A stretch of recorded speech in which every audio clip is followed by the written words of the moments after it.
And we are back with another week of DJ's Best Bets as we continue to try and pursue that ever elusive 4-0 week. We've gotten one so far this year. Let's see if we can get it after a very bad week last week. We're going to try and bounce back. Let's go and take a look at our first pick of the day. We're going to take Houston -1.5 versus Denver for -112. No Patrick Surtain. I think that's going to ease things up a little bit. Nico Collins is going to be back playing. I think that's going to help CJ Stroud.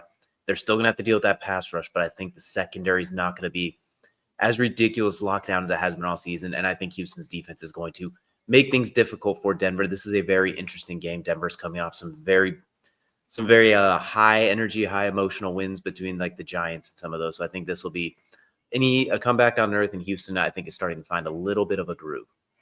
Next up, we're taking Vegas +2.5 versus Jacksonville.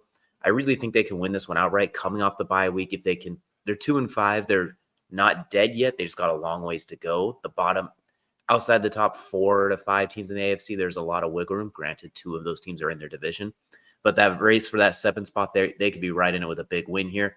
I expect Ashton Genty to get the ball a lot. Travis Hunter is out, which takes away an offensive weapon as well as a defensive one. So give me the Vegas +2.5 against Jacksonville. Potentially 2 and outright, but I'm definitely taking the 2.5. Next up, we're going to take an alternate spread with Indy at -2.5 versus Pitt.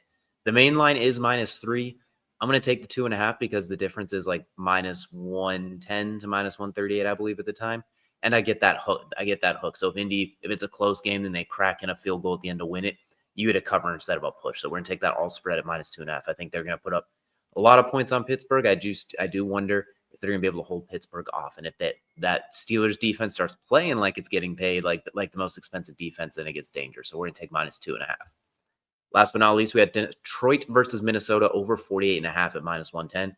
Detroit will run it up if they get the opportunity. I could see this being like 35-14, something like that to Minnesota, maybe some late points. Justin Jefferson gets on late, but I expect Detroit to do whatever they want offensively as they normally do in these matchups. And if they really want to, they might hit this over by themselves, but I think they'll find a way to get over.